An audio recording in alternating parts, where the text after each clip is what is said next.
From St. Cloud, Florida, this is the Phoenix Rising Radio Network. October 26, 1881 would be a day no one in Tombstone would ever forget. Welcome to the Doc Show, Coast to Coast. We're under attack, man. A man who feels that he has nothing to lose is just the kind of man that you'd want to have on your side in a bar fight. That's Doc Holliday. We gotta fight back. Doc is loud, brash, and belligerent, no question. But he's also highly educated and a loyal friend. We need a gun. Give Doc a call, 407-498-3193. Everybody needs to be armed. Some say we've jeopardized our own reputations by associating with Holiday, who seems to have a knack for making enemies. They're cockroaches with beards and turbans. By midday, everyone in town knows that trouble's brewing. Weeknights, 7 to 9 p.m. Eastern. Doc Holliday is an interesting cat. Basically walks into every saloon and says, I got a map on my face and 3 openings if you want them. Doc, Show, Orlando. Often imitated, never quite duplicated. Don't let progress scare you. The only way anyone could appreciate the feeling I have for Doc would be if they stood in my boots when he came through that doorway. This is the Doc Show, Coast to Coast, with Doc Holliday.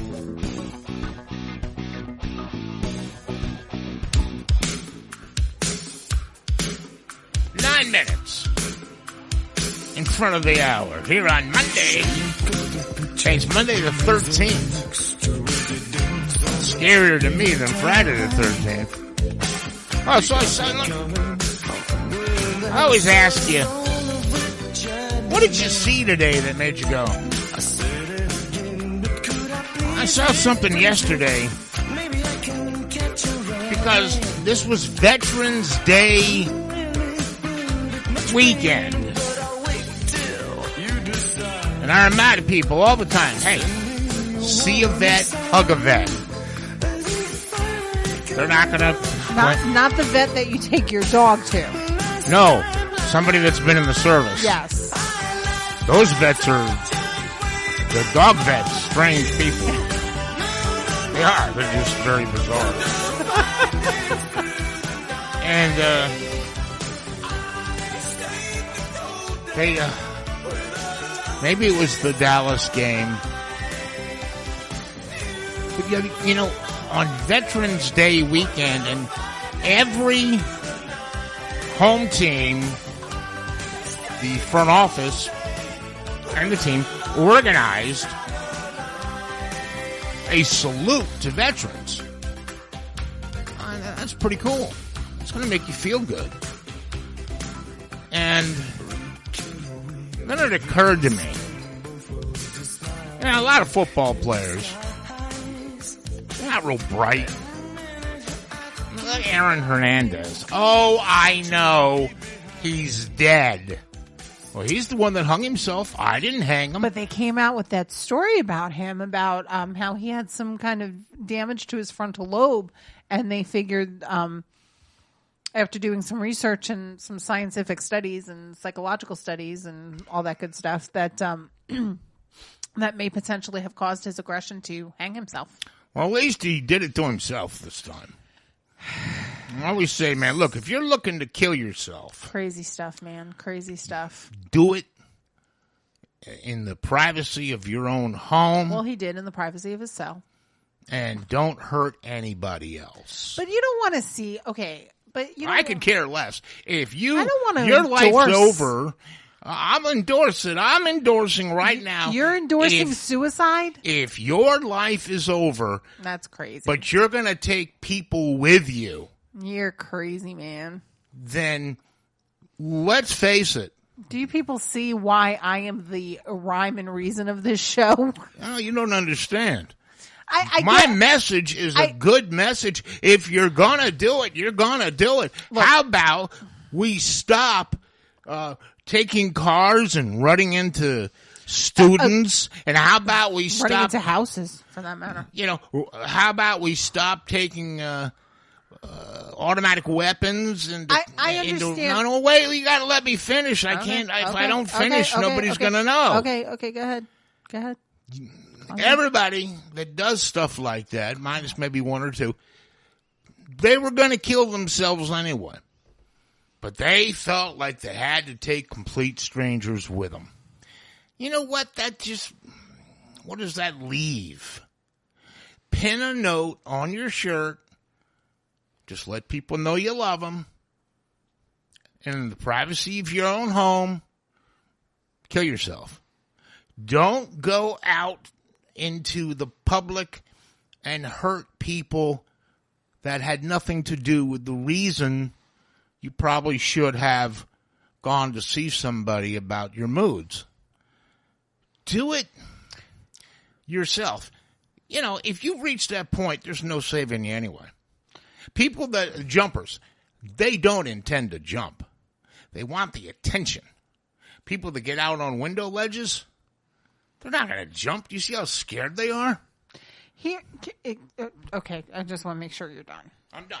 Okay, so I get what you're saying, you know, that you're not encouraging them to endanger someone else, spare lives, you know, don't, kind of like when you see these not mass suicides, but like the domestic suicides where the dad kills the family and then kills himself because, you know, he was under financial pressure to keep the house and find a job and all that. And so I get what you're saying. I do. But I think that we need to do a better job in this country of encouraging people to seek counseling for their mental health, to encourage them not to be afraid to talk about their problems. And that's a big problem in our country. In our society in general. I mean, I don't know in Europe. I've never been to Europe. I've never lived in Europe. I don't know in other countries how it's looked on, but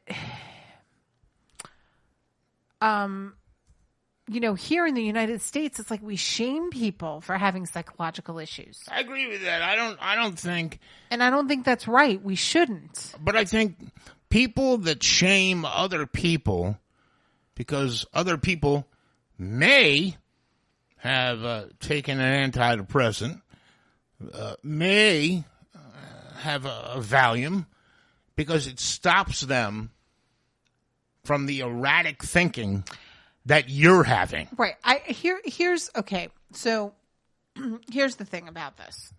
And I have a degree in psychology, and I've taken the courses, and I've done the abnormal psych, and I've done, the biological psych and how the brain works and the chemicals in the brain that cause, the thought processes and so forth and so on. And I've taken the family therapy and all that good stuff, right? And I'm not claiming that I'm a psychiatrist because I'm not, and I'm not even close to a psychologist for that matter, okay? I have a very limited background as far as my education is concerned. It's a bachelor's degree in psychology. God, you went to 7 colleges.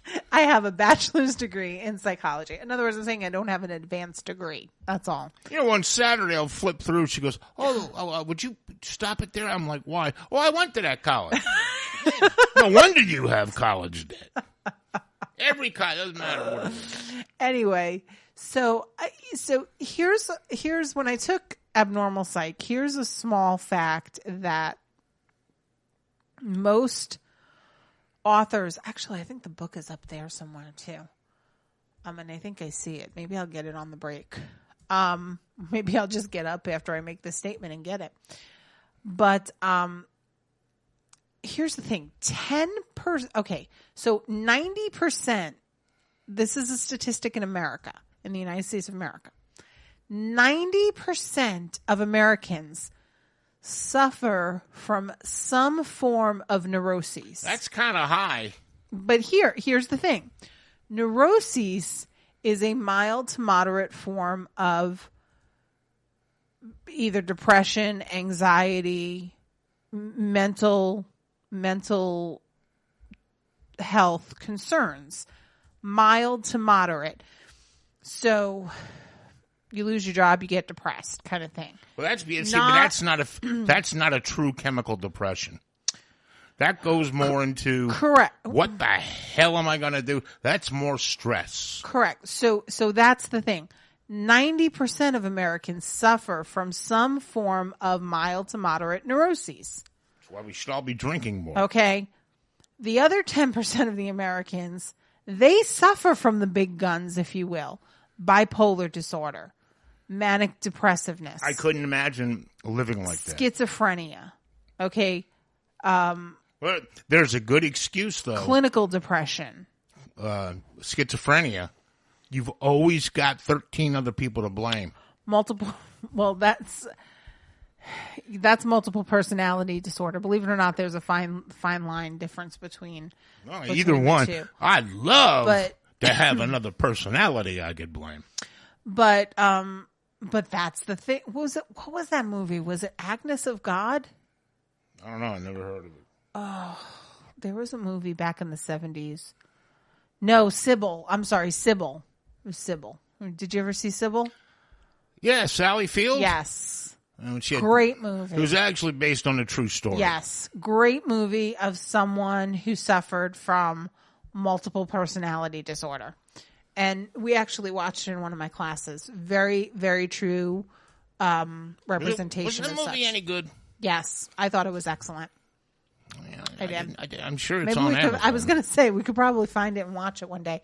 Excellent. It really opens your eyes to the mental health world. My point in saying this, though, is we should not be okay. So as psychiatrists, so a psychologist is the person that you get to talk to, right? You're the person that has the mild neuroses that maybe needs to learn coping mechanisms for your stress, how to feel encouraged to speak out about what's bothering you, that sort of thing, right? That's the psychologist. They help you deal with your neuroses through talking and counseling. Then you have the psychiatrist who actually went to medical school, and they are the ones that can prescribe the drugs. Here's my only concern. I do not, by any stretch of the means, say that people don't need their medicine.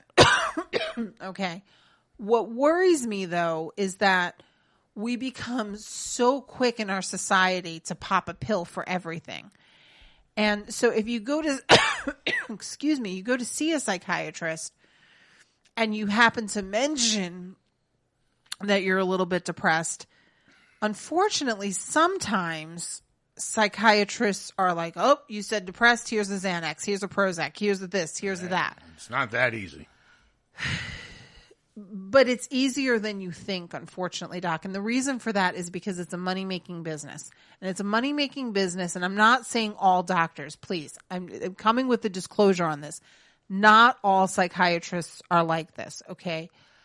But I know friends that have worked closely in the mental health field, especially there's Lakeside Behavioral Center here in Orlando. And basically it's a mental health hospital, and a very dear friend of mine worked there and for a number of years. And she said the problem is that some of these doctors want to continue to make money off of their patients, and so they put them on the most addictive medicines to curb their quote-unquote depression. And the patients become addicted, and then they get into these facilities where they can't prescribe them because they're so addictive, and they're trying to help these people get better. And, and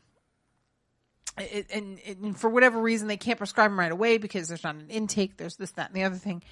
And so it just becomes a vicious cycle. I think what we have an opportunity for here in our society is to, first of all, bring about awareness of mental health. And mental health is not just depression, not just bipolar disorder, not just anxiety and schizophrenia. It also has to do with Alzheimer's disease. That has a lot to do with mental health. And I'm a firm believer in let's try to bring awareness of all of this because, my grandmother, she suffered from depression, and depression was the first stage. I did not know that. Yeah. Depression was her first sign of early stages of Alzheimer's. And by the time she had full-blown Alzheimer's, in the beginning you kind of joked and you laughed about it, but at the end you realized how sad it really was, but she did. But the other thing is that, when you were under the care of the doctors, right? You saw the endocrinologist. I'm not even sure what that dude even did. He was testing your thyroid and your adrenal glands and all of your hormones. Okay. All that has to do with that and your endocrine system. And they put you on the thyroid medicine for like a day or two, which I didn't understand that. I'm confused about that, but that appointment is in 6 weeks. I didn't get it either. I didn't understand why he took you on, put you on it for 2 days, and then the levels were fine, and then you were off of it. Like, it just didn't make any sense to me. But I didn't. You know what? I didn't feel anything. I didn't know he had given it to me. Well, because you don't really. I didn't know when it was gone. You just feel better. You're supposed to feel better. It's not so tired, but that can also cause depression. It has been linked that people with low thyroids, underactive thyroids, can also suffer from depression. So I think the point of my bringing this up is that, number one, we have to do a better job in society as to not shun people that are feeling depressed or feeling like there's a sense of worthlessness in their life. We need to make them feel like it's okay to talk to your doctor about it. It's okay to talk to a family member. It's okay to go to clergy or a priest or a rabbi or somebody that you trust. It's okay. Don't be embarrassed to do that. That's step number one. Step number two is we as a society need to learn, especially in the medical field, how do we deal with this? How do we do a really good job of bringing awareness to it and trying to resolve these clinical issues and these concerns of the patients naturally before we go to the last resort of getting them addicted to certain highly addictive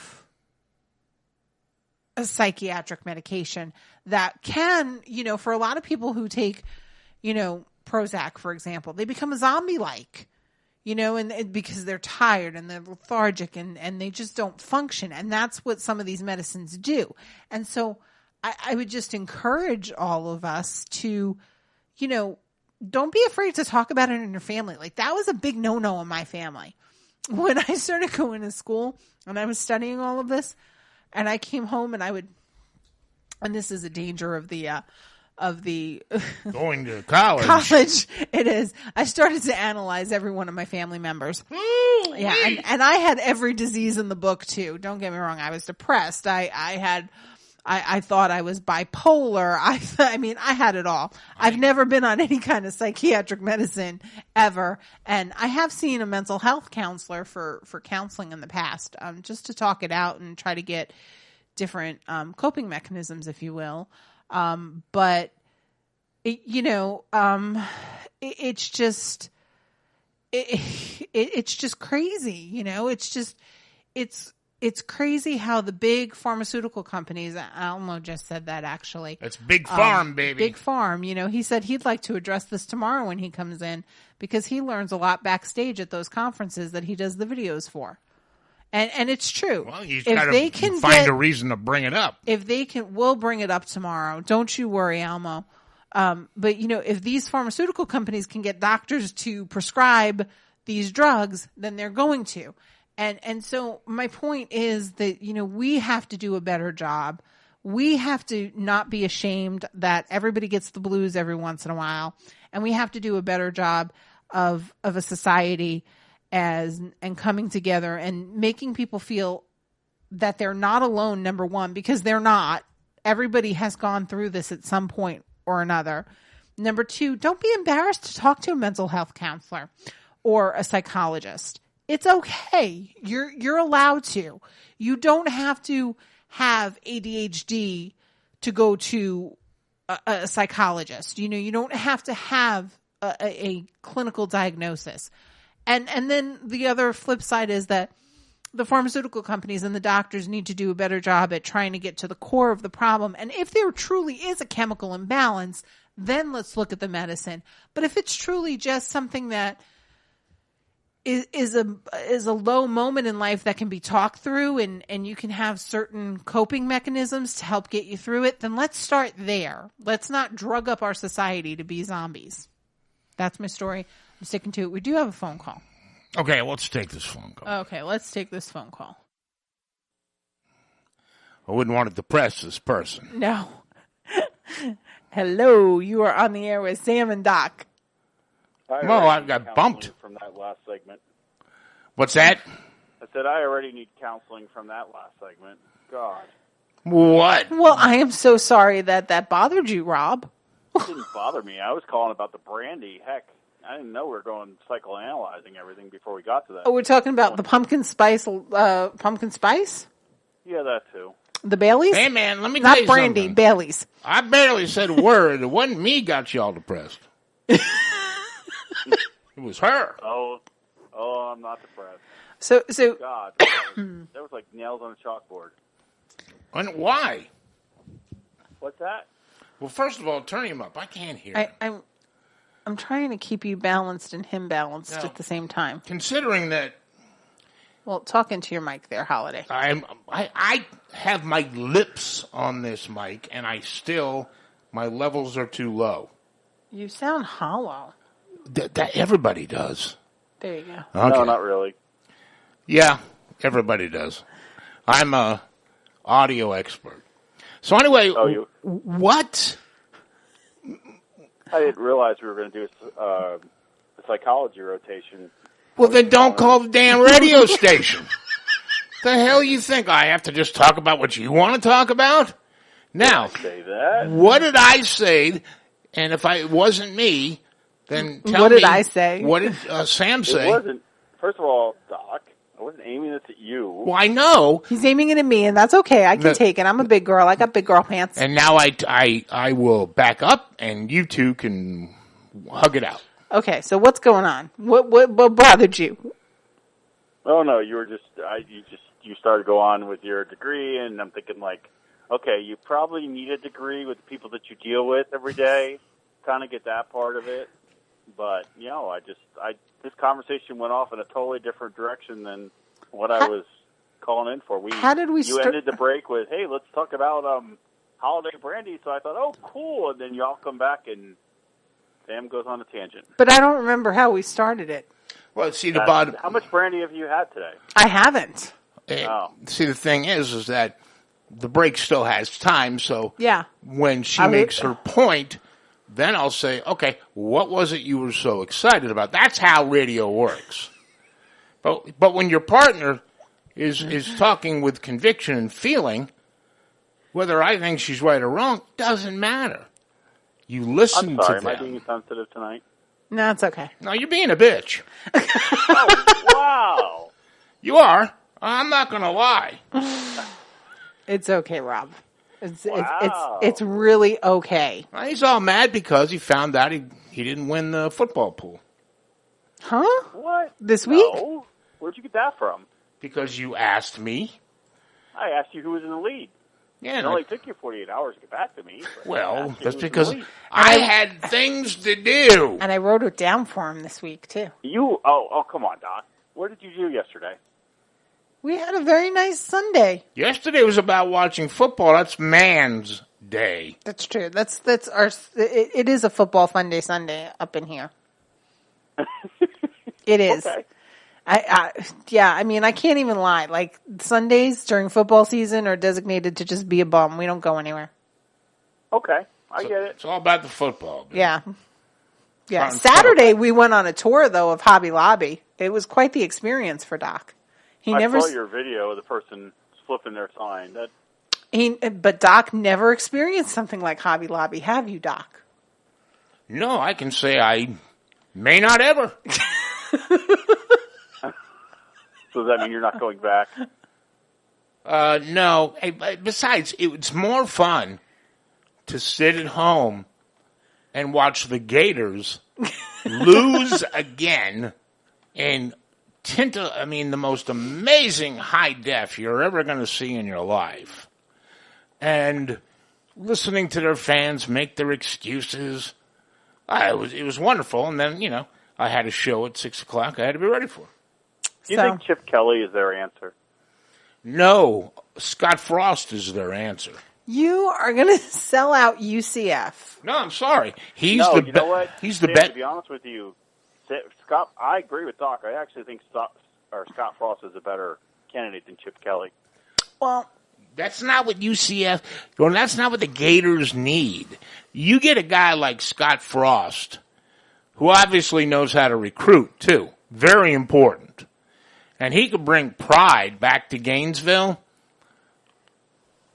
What? I agree. I'm waiting to. I agree. I think Chip somebody Kelly's on going to Periscope. come in and not be. He couldn't run. He couldn't run the Eagles, right? Well, he creates issues behind the scenes. So and Sam, it's not a knock on UCF, and I'll be honest with you. He's a good coach, and because UCF isn't aligned with any of the Big Five or the Big Four conferences, he's not going to stay. The problem is, though, that if UCF wants to align with those, then they're going to have to get a coach that's going to want to stay. No, because George O'Leary, took them as far from where they're sitting right now. That was their Super Bowl, the Tostitos Bowl of 3 seasons or 2 seasons ago. Right. Well, they have an opportunity this year to go back to the Tostitos Bowl? That's from there. I don't know. From the conference they play in, run the table. Correct, but they were in a much worse conference than they are now. No, it was the same conference. Whatever. Yeah, but with the new rules in college football, with the way everything's aligned, they could run the table and still may not be higher than 9 or 10, and still not even be considered for national championship. I was surprised to see, but that's stupid, that they were only ranked 15 after the win on Saturday. But to be fair, they haven't played anybody big. I mean, they don't have a big name win. Anybody can beat. Look what happened to Georgia. I know. Everybody's like, oh, Auburn. Shit. We're Georgia. We're the Bulldogs. We got the ugliest mascot ever. Come here, Ooga. Hey, you know what? If you name a dog Ooga, it's going to grow up to be ugly. Ooga, Ooga, Ooga. What was that movie? What was that? There was a movie. Wait, he had something he wanted to say. St. Elmo's Fire. He's talking. No, I was going to say Alabama barely got by this week, so it's. Hey, do you know the final score is almost as bad as trying to pick the pros? Do you know what that final score was? I know it was a 1-point game. What, Alabama? Yeah, the Alabama game. No, they won. I think it was 27-21. They won by a touchdown. Yeah, it was like 14-13 or something at one point. Alabama was on top, but I was thinking to myself, well, they're having a lot of trouble with this team. They should just be blowing out. Yeah, we think anybody in the top 5 needs to win by 50 points or they're a failure. That's just the way we were raised. I agree. And Alabama, you know what? They're up to number 1. It's where they belong. But UCF, and this is the big thing you were right on. UCF will never, ever be credited or be considered, even though they got a bigger school than any college in the state of Florida, which is usually the requirement. They got a beautiful stadium, and the bounce house. Well, it used to be the bounce house. It still is until they fix it, apparently. Well, they've done some reinforcing, but they're going to be suing the builder though soon. The idiots that go to the game jump up and down, and everybody in. I want to go to the bounce house at least once before they fix it. I think you got to be a total jackass to encourage a stadium to come apart. But UCF will only go as far as O'Leary took them. So if Frost gets them back undefeated, the way the big guys are dropping off, I think UCF can finish in the top 10. I think that would be great, though, for UCF. Do you think No, I disagree with you. No? I don't think they break any higher than 12, to be honest with you, just because of strength and schedule, and just they don't have that big big team on. So, big win on them. so how do you get to play those schools? Like, is it just the NCAA decides? It's scheduling that's done Scheduling. years. They're playing a schedule this year that was probably written up 4 years ago. So Yeah. 4 years from now, they could look at this season and say, okay, 4 years in the future, we think UCF might be able to be a contender against UF and FSU. And so 4 years from now, they could potentially write them in the schedule if they wanted to see how they did. Yeah. I mean, Yeah. the thing is that when you think of the schools in Florida, honestly, and right now this year it's Miami. It's Miami. They're the winningest school from the state of Florida, but UCF's right behind them.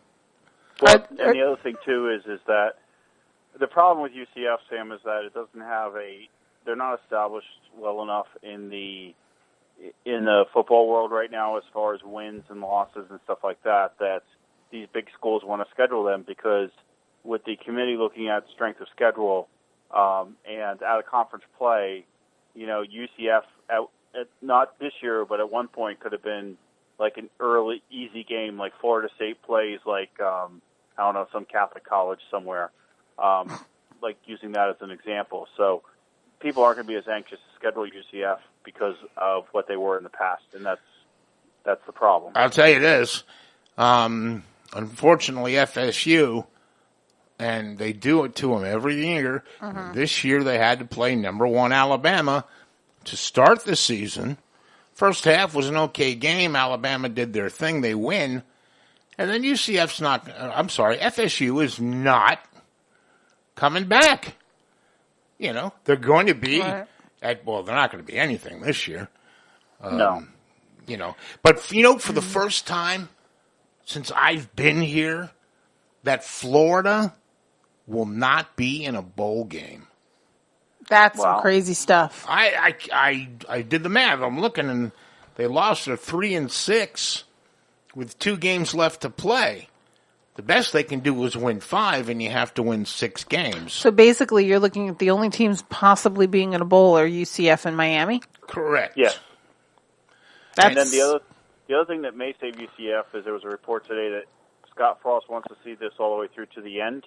So, like, he wants to be there to take his bowl team, this UCF team, if they continue their run to the bowl game that they deserve. And that would, I think, endanger his chance of getting hired at Florida because he would miss so much time with recruiting. Well, so I don't know how true is that or not. The legend of the Florida Gators, that their ignorant fans figured they were born with the silver spoon in their mouth and nothing can stop the Gators. And That's true. And you know what? The Gators stopped themselves. It is not a good team. Fumbleitis, terrible defense. Who the hell? They got like 7 quarterbacks, and this team is cooked.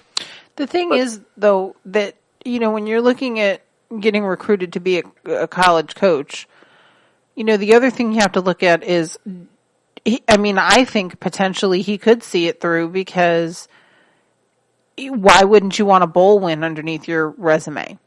Regardless of what the bowl is, to be able to take your team to the bowl and win the bowl and win your division, so to speak.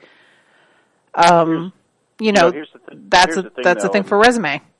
It's just like we were talking about on the other day when I was there about going to bigger markets, and when you're in the broadcasting career, Doc was saying, hey, you want to go to the bigger markets and build yourself up. It's the same thing with college coaches, and like I said, not to downplay UCF, but they're in a not an elite conference right now, and for any coach, everybody wants that Alabama job, even though everybody has a small chance of getting it, but they just want to be able to move up the ranks, get more money, and go from there. And Scott Frost has done a great job.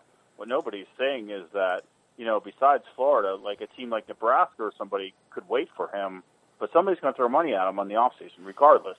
Somebody's going to try to lure him away.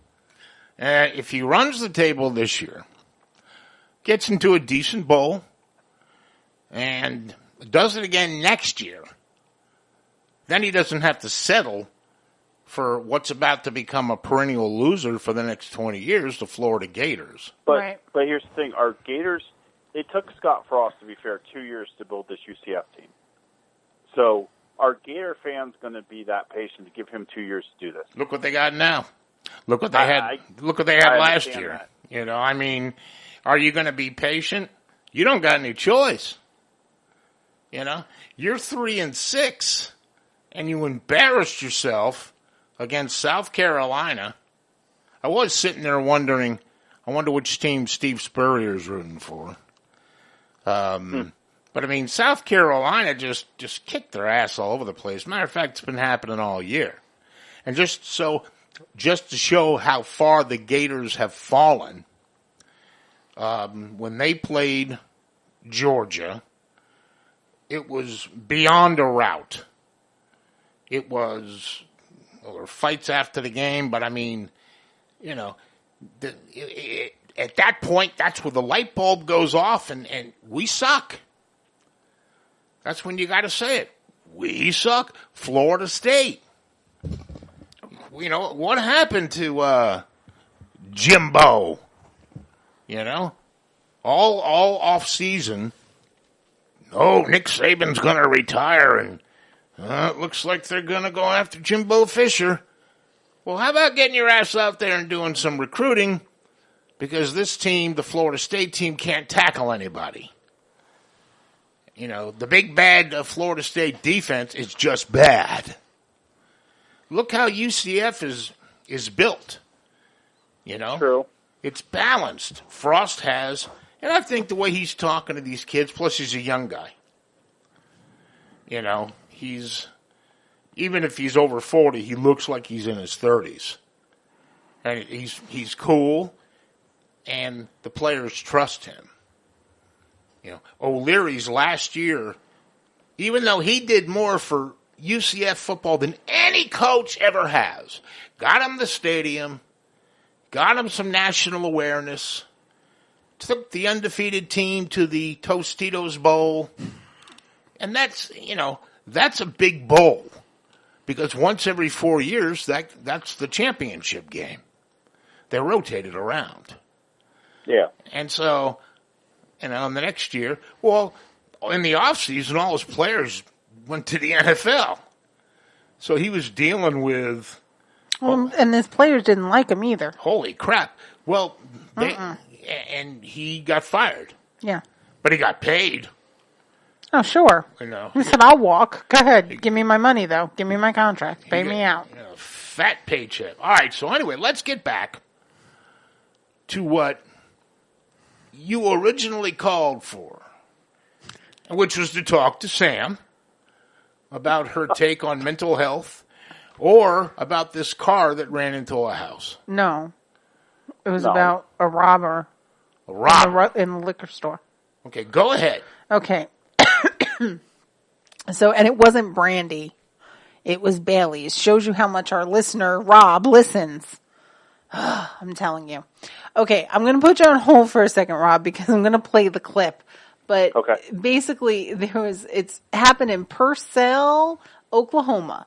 And this employee tells basically her story about how she conquered the robber that came into the store. They always felt safe until today. So hold on a second. I'm going to put you on hold, and then I'll bring you back up, okay? Okay.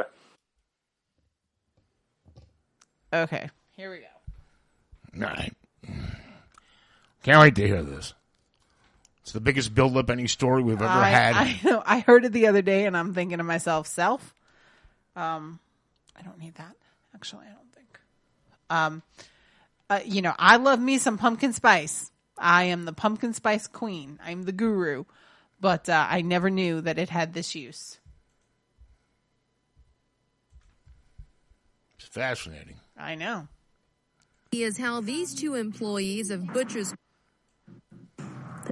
It was crazy. Crazy is how these two employees of Butch's Cork and Bottle describe their frightening interaction with the would-be robber. He said, give me the money, and he started coming towards us. Police say Dylan Jackson went toward the cash register. That's when employee Sarah Levine got a hold of it to stop him from taking it. We're face to face and just grabbing back and forth. At that point, the other employee, Jessica Moss, grabbed a bottle of Bailey's pumpkin spice. Grabbed the bottle, and I just hit him over the head with it. The bottle didn't break, but his head got a serious gash. After the suspect came out of the store, the two clerks inside yelled robbery. That's when a customer inside of this barbershop overheard. He came outside and held the suspect until police arrived. Police arrived and took him into custody. It's enough excitement for me. For the rest of them, yeah. In Purcell, Crystal Price, KOCO 5 News. Pumpkin spice. Okay. Rob, what were you going to say about that? Well, I wonder if they put the bottle back on the shelf once they've assaulted the robber with it. Well, it did not break. Yeah, that's evidence, though. And they wanted you to know that it was Bailey's pumpkin spice. Well, that's a good plug for the company. Exactly. Bottle in the house, plug it in, plug it in. breaks in. Exactly. It didn't shatter. It didn't break. He got it. But hey, if it didn't break, how did he get a gash on his head? Because the impact. You ever been hit by glass? But it didn't break. Well, I've been hit by glass that didn't break. Oh, I've never gotten into that kind of fight, so I'm glad somebody in this studio can reckon. That sentiment. I'm just telling you, you will have the nastiest gash, bruise on your head. Okay, well, the weight of the glass. It was very exciting in Purcell, Oklahoma, and the video included a cameo by the Pumpkin Spice Baileys. So, ladies and gentlemen, if you ever feel threatened, just make sure that you have a bottle of Bailey's Pumpkin Spice Creamer in your home, and you too can take out your perpetrator. You put that in your chocolate nuts coffee, and you'll be good. Yeah. Oh, man. I don't have anybody I feel like hitting with glass, even though I waited almost an hour to hear that. Everybody wants to know the use of pumpkin spice.